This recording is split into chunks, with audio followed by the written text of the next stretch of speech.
Nós vamos respirando bem profundamente, pedindo aos guardiões que adentrem o nosso lar, com muitas tochas, com muitas espirais, fazendo uma proteção energética intensa. E nesse instante nós vamos buscar a sintonia com Ruiz, com Maria Amélia, Eliamar, Cíntia, Cássio, para que eles nos levem até o Hospital Santa Cruz, onde nos unimos a todos os espíritos que estudam junto conosco. Nesse instante, que possamos expandir o nosso cardíaco para a transformação dos nossos sentimentos e a expansão da nossa consciência. Que seja uma tarde de muito aprendizado, com equilíbrio, serenidade e muita harmonia. Graças a Deus, graças a Jesus. Capítulo 14. Início de uma nova etapa. Ora, se eu, Senhor e Mestre, vos lavei os pés, vós deveis também lavar os pés uns aos outros. João, capítulo 13, versículo 14. Algo nesta página.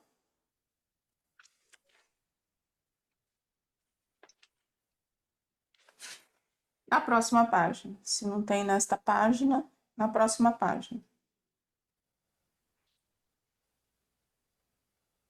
Eu marquei essa parte que diz, no segundo parágrafo, Antonino trazia na alma, não porque eu não entendi, mas só para poder ler.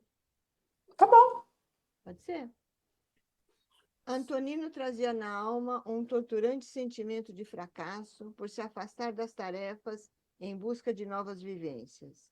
Ana trazia o coração moído pela contrariedade dos acontecimentos inesperados.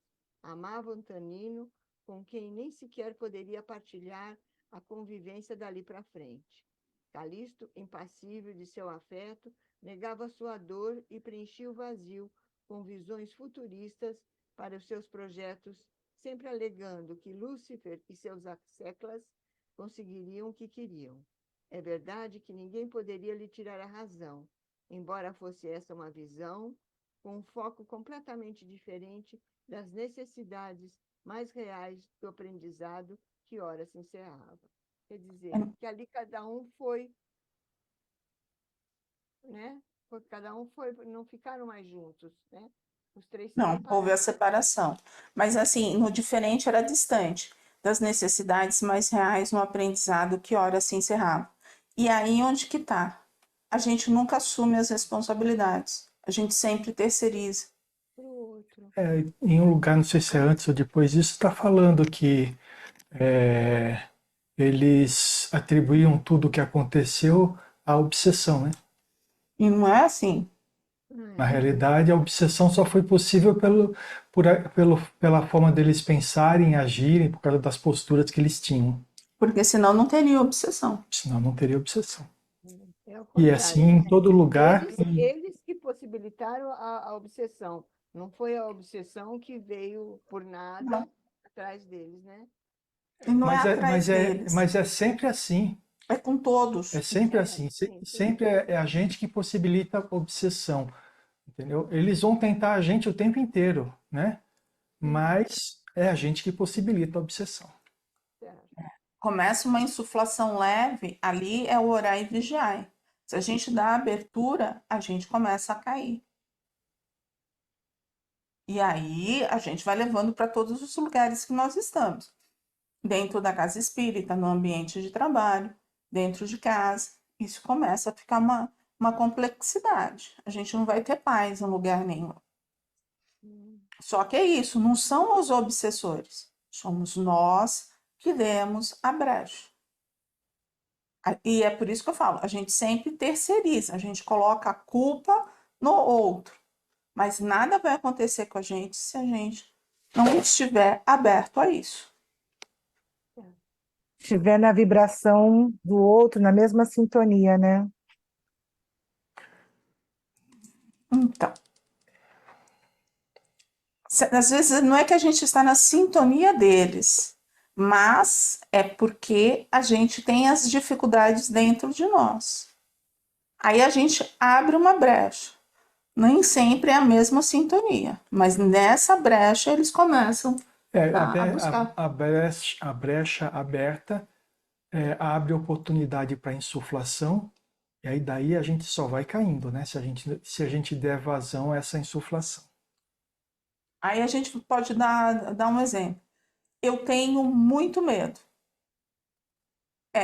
É uma abertura.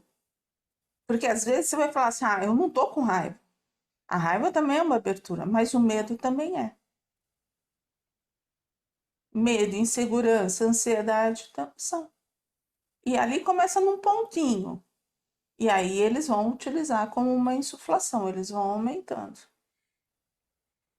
Na realidade, essa insuflação eles pegam aquele ponto que a gente deu a brecha, que é um ponto de baixa vibração, e estimulam aquele sentimento, aquela característica de nós, para que ele cresça, né?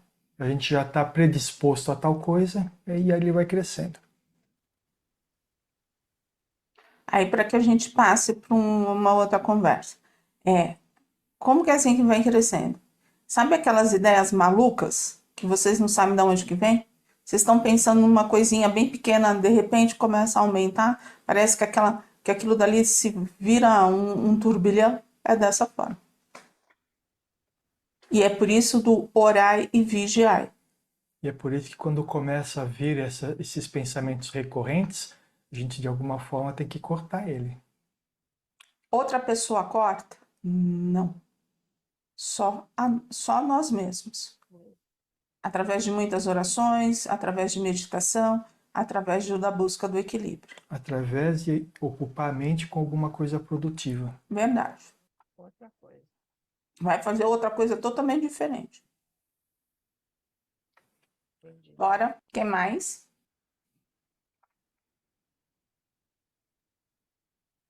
Aí, depois, eu só vou marcar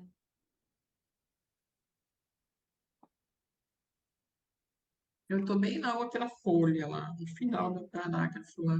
de Não todos, sei se sem alguém tem dúvida. antes. Qual que é a sua, Virgínia? A estrada para Jesus é povoada. Eu acho que, não sei se tem alguém tem alguma coisa antes. A estrada para Jesus. É 192 no. Eu achei já. Tá. Eu li esse daqui, não sei se alguém tem antes. Eu ainda nem achei. A Neuzinha vai para a página 372. Ah, Leda foi para a página 289. Lá em cima. É antes ou depois a sua, Leda? Nós temos o mesmo, eu e a Leda, o livro. O meu é antes. Então Só lê o tá. seu, Leda. Todos, sem dúvida alguma, Antonino foi alvo das maiores atenções. Alguns dias depois do ocorrido, em certa manhã, quando saía para o trabalho profissional, ele estava em oração compungida, solicitava amparo diante das amarguras de seu coração. Lágrimas eram derramadas enquanto orava com o peito arfante.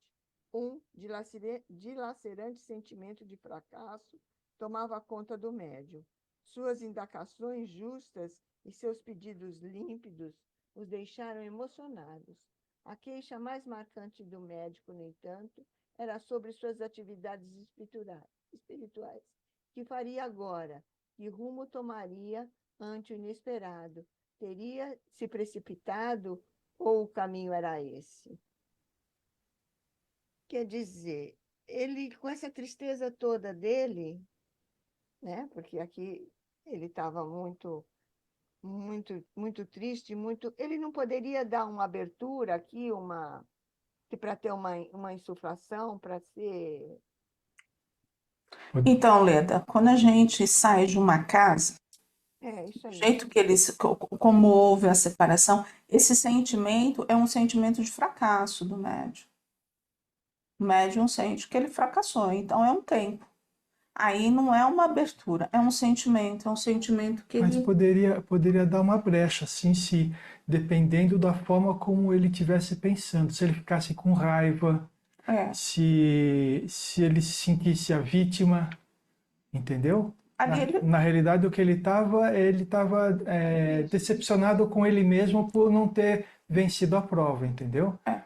Mas a gente não pode esquecer também que isso foi um acordo feito com o plano espiritual, né? Então, ele não estava errado, né? Vamos dizer assim. Então, ele teve toda a proteção do plano espiritual também, Mas ele tinha Ah, tá. decepção. entendeu? Ele estava protegido, né? Ele estava decepcionado, triste, amargurado, mas ele estava protegido, isso. Isso aí, mas assim, essa proteção, ela vai até a um certo limite. Se tudo que ele estiver sentindo levar ele para um lado negativo, como eu disse, né, ficar com raiva, esse tipo de coisa, eles vão proteger durante um certo tempo, mas se a pessoa não está com os pensamentos, buscando pensamentos elevados, abre a brecha.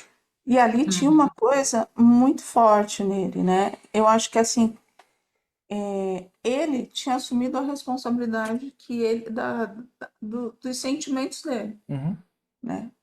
Diferente da Ana, que ficou triste, diferente do Calixto, que foi buscar o fator do, do plano inferior. Não tá errado, mas não é de Veja todo que, certo. veja que as perguntas dele não são bem pertinentes a tudo que ele está E ele não tá vivenciando. vitimismo. Não, ele falou, o que que eu vou fazer agora? Ele está buscando um caminho. A outra, que rumo tomaria ante o inesperado, né? Olha a outra, teria se precipitado ou o caminho era esse? Ele está reavaliando tudo o que ele fez. Poderia ter aguentado mais, poderia ter feito mais. O que que eu deveria ter feito? Então ele foi buscar aquilo que a gente fala do autoconhecimento. Autoconhecimento. Ele foi buscar dentro de si. Ele não colocou na Ana, ele não colocou no Calixto, ele colocou em si. É isso aí. Ele mesmo. Ele fechou o ciclo e passou a se questionar no que ele poderia fazer a partir de então, né? Isso aí. É isso aí. E está avaliando se o que ele fez foi certo. E é uma coisa que a gente precisa fazer sempre, né? Quando as coisas não saem da forma como a gente quer, como a gente acha que deve ser, vamos colocar dessa forma melhor, a gente precisa reavaliar o que a gente fez para saber o porquê que não saiu, né? Porque às vezes é uma decisão errada que nós tomamos. Mas se você depois perceber, pensar e avaliar e falar assim, não, o que eu fiz é o que eu acho que eu deveria ter feito realmente. Levanta a cabeça e vai em frente. Isso Entendeu? aí. Tudo bem aqui? Tudo bem. O que eu marquei ainda o Barçanufo falando com ele, né? Uhum. A estrada para Jesus é povoada de armadilhas de ilusão e testes de resistência moral. Eu te abençoo e o louvo pelo esforço incomparável que fizestes para oferecer o melhor na prova que se encerra. Então, eu marquei assim porque os caminhos, que eu falo, os caminhos para Jesus é cheio de, né, de armadilhas, ilusões, e por isso que é o orar e vigiar, a gente está sempre alerta. E, de alguma maneira, o que o Antonino fez, o esforço que ele fez, também não foi em vão. Eu Uhum. entendi isso que o Barçanufo falou para ele, né? É Foi que isso eu aí. entendi. Ele, com todas as dificuldades, Pelo ele cresceu. esforço dele. Ele cresceu. Ele nunca, Uhum. por mais dificuldade que ele tinha do grupo, ele continuava fazendo o trabalho dele da melhor maneira possível. O grupo não tinha essa aceitação. Ele Mas só ele, não. Pode concluir. não, pode falar. Ele só não tinha segurança, ele só não confiava nele, né? A Mas baixa confiança dele, a autoconfiança é, dele.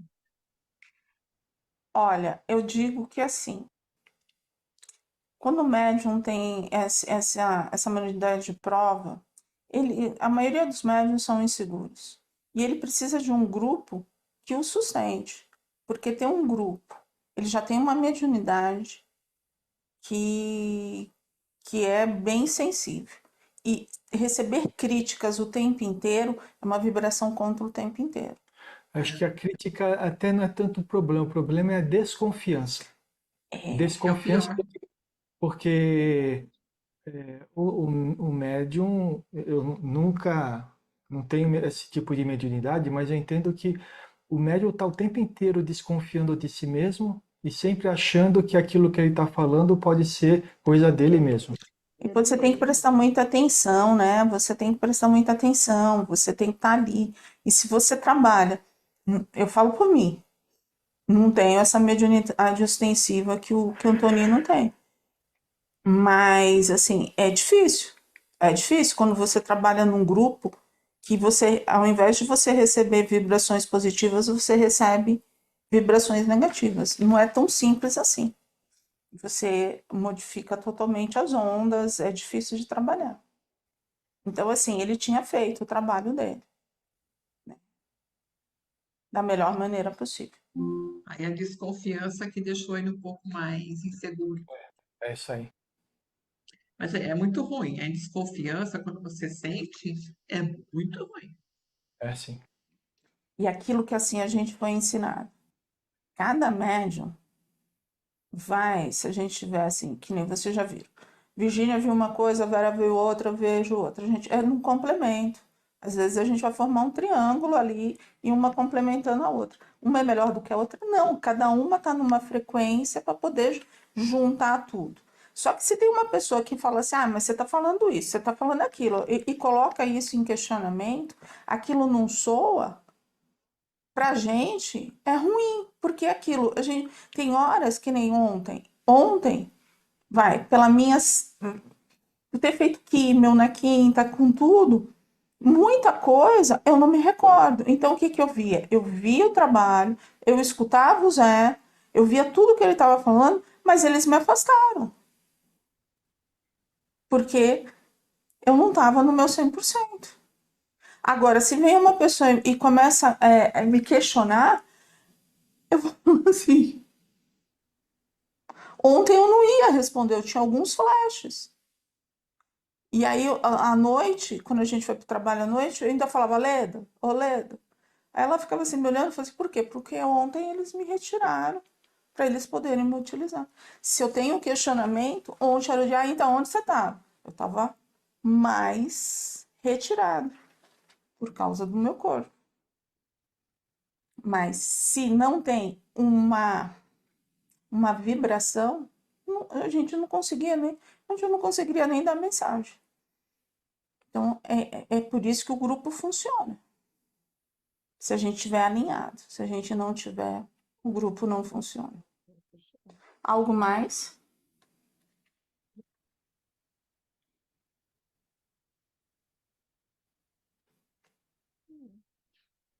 Acabou. Bom, Não? Não tem mais nada? não, aí só para onde ele foi, né, trabalhar. Então, você vê, ele vai trabalhar onde? No centro, né, no Pai Zequinha. Então, Não, Panda. Tendo Na Umbanda. Umbanda, né? É, É. mas, mas Pai ele está no Zequinha. plano espiritual, tá? Tá Não É, se no plano esqueça. espiritual. Esqueça Sim, que ele foi essa lá, casa é tá? no Rio de Janeiro e ele mora em Minas Gerais, tá bom? É, ele não, ele foi, mas aqui explica, né, que ele foi em espírito. Mas aí você lembra daquilo que a gente sempre fala? Que nada acontece, se a gente sempre passeia no plano espiritual, a gente conversa, a gente é treinado, né? Então, assim, ele foi conhecer a casa, ele foi conhecer o espaço, ele já foi ali sendo trabalhado. É, foi trabalhar, foi trabalhar. Às vezes, assim, a gente vai para as perguntas formuladas Uhum. pelo médico.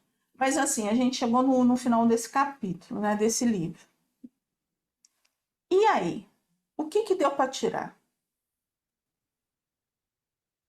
O grupo X são todos os grupos que estão trabalhando no Brasil, quiçá no mundo. A história do grupo X não é uma história de livro, é o nosso dia a dia. É a nossa responsabilidade. É a responsabilidade no pensar, no sentir. E aí, o que nós conseguimos tirar de importância? Mexeu muito com os nossos sentimentos.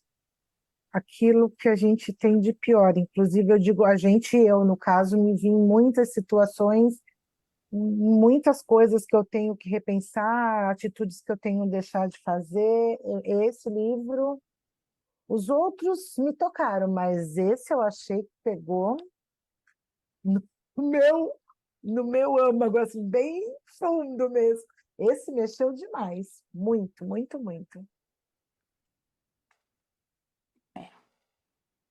Então, que a gente traga isso para uma reflexão muito grande, para a gente ter força para mudança. Né? E É o que eu tenho trabalharmos em grupo. É o que E eu tenho. trabalharmos em grupo. E aprendermos a trabalharmos em grupo. Porque trabalho é o que não falta. E a gente nunca sabe quando a gente vai ser chamado. Nunca. A gente estava pronto para iniciar uma vibração quando o seu Estevão caiu ontem. E ninguém ia imaginar que o seu Estevão ia cair. Podia prever. Um socorro, né? Então, assim, é isso que a gente fala. O trabalhador precisa estar aberto na hora que ele vai ser chamado. A mesma coisa com a Ana Cláudia, a mesma coisa que foi com o Paulo. Com o Paulo foi uma cirurgia excelente, mas mantivemos. Então, assim, o trabalhador ele tem que estar pronto. Muitas vezes ele vai sair da dor dele para entender que a dor dele é a mínima, porque o outro está sofrendo mais. E ter esse olhar. É entender que vai ter horas que a gente vai ser apertado. Que a gente vai estar mexendo num formigueiro e não ter medo. Mas também não é lá e ficar cutucando o formigueiro. E jogar água quente e achar que vai sair correndo e não vai ter BO. Vai ter BO. A gente tem que entender. A gente tem que ver onde que a gente vai mexer. Tem coisa que a gente vai mexer se tivermos permissão, e tem coisa que a gente não vai ter permissão. E não é porque a gente é ruim, é porque as leis estão lá e são realizadas. E não é porque é Maria, é José, é um, é outro. Não. É porque a gente não tem permissão. Porque é uma das primeiras coisas quando a gente entra em trabalho é perguntar: a gente tem permissão? E essa pergunta a gente tem que fazer. Porque a gente não vê o todo. A gente tem permissão? Tem. Então tudo bem, a gente vai entrar. A gente não tem permissão. Então a gente vai aceitar. Por mais doloroso que seja, ai, cadê a caridade? A gente não sabe o que foi lá o passado. Não dá para contar. É o que aconteceu, o que está acontecendo, né? Então vamos lá. Dá tempo de umas duas perguntas. Por que nos magoamos, Dona Modesta? Todo sofrimento, segundo Buda, é causado pelo apego. A mágoa é um sofrimento psicológico decorrente de perturbações emocionais graves. Sua causa básica é o apego que temos ao que pensamos sobre como algo ou alguém deveria ser. Quanto mais ilusão, mais magoada será a criatura. Temos apego. Apego que temos ao que pensamos sobre como algo ou alguém deveria ser. Se você for pensar bem, essa realmente é o âmago da mágoa, né? A pessoa fica magoada porque as coisas não aconteceram da forma como eu queria, a pessoa não foi da forma como eu queria. A pessoa deposita expectativas no outro que não correspondem àquilo que ela pensa e imagina dela, né? Exato. Isso. Mas, no final das contas, a última frase é a verdadeira. Porque a gente se ilude sobre as pessoas. Então a gente acha que ela vai fazer determinada coisa, mas essa ilusão impede que a gente veja que aquela pessoa não é capaz de fazer aquilo. A gente faz uma projeção errada sobre ela, É né? isso aí. É isso aí. E aí, quando não sai do jeito que a gente acha, a gente fica magoado. E aí já começa, né? Aí esse cordão de ligação é uma mágoa só. E a pessoa nem tá imaginando. Às vezes as pessoas ficam bravas comigo, mas não tá, porque ela tá vivenciando a vida dela. Tá lá tá no outro pensamento. E a gente tá alimentando coisa que nem tá aí. Oxi, não é verdade? É verdade. A gente se machuca porque quer mesmo. A gente tá pensando na abobrinha, a pessoa tá pensando na batata. A batata é. E ainda se sente ofendido porque não pensou na abobrinha, mas a pessoa nem gosta de abobrinha. A gente como é que pôde, né? A gente fala assim. Ilusão. Eis um tema desafiante mesmo. Por que nos iludimos? Porque somos egoístas. E todo egoísta espera que a vida sempre vá lhe atender integralmente às expectativas. Iludir significa ter um entendimento incompleto e irreal, uma percepção egocêntrica do mundo e das pessoas. A ilusão na relação humana, por exemplo, é mais comum com as pessoas com quem convivemos. Isso seria mais, isso seria mais assim uma imaturidade mesmo da pessoa em relação espiritual, porque a gente muitas vezes se ilude, imaginando que a gente faz um castelo em torno. Eu digo isso, gente, eu vou estar falando porque eu estou me vendo na situação. Quando eu me separei, eu tive alguns namorados e sofri muito, porque aquela, como o Sérgio fala, sempre buscando estar acertando, eu sempre errava, sempre chorei, me decepcionei, me magoei, me iludi, mas eu sofri muito, gente, vocês não têm noção. Até eu conhecer meu marido foram muitos anos. Era um, era outro, era um. Quando eu achava que eu estava com a pessoa certa, era uma decepção. Quando eu achava olha, não foi muito fácil, não. Foi difícil, viu? Foi bem difícil. É porque a gente cria, tá bem dito aqui, né? Expectativas, né? A gente cria, né, um- uma imagem, né, à nossa volta e a gente acha que todo mundo vai fazer as coisas para que aquela imagem seja verdadeira, mas cada um tem a sua imagem. Então, a gente espera que tal pessoa faça determinada coisa para a gente, né? Porque a gente cria a imagem daquela pessoa. Só que aquela pessoa cria a mesma imagem para a gente, achando que a gente vai fazer para ela. Vai. Aí não vai dar Eu certo. acho, eu acho que, na verdade, muitas vezes, eu talvez fantasiasse em relação àquela pessoa, imaginando que ela fosse uma coisa que depois eu, abrindo os meus olhos, eu via que não era aquilo que eu esperava para mim. Talvez também fosse isso. Mas eu também penso nesse lado da imaturidade. Ou eu, então era, sei lá, eu sei, olha, sofri. O egoísmo é característica de uma pessoa imatura, entendeu? Então todos nós somos, né? Não é privilégio de ninguém. De ninguém. Todos nós somos, né? Agora, você falou assim, fantasiava com relação a alguma coisa, fantasia nada mais do que é uma ilusão, né? E assim, todo mundo não tem a ilusão que alguém vai vir salvar. Seja ele num setor romântico, seja num fator de doença, alguém vai me ajudar. E não É, existe isso.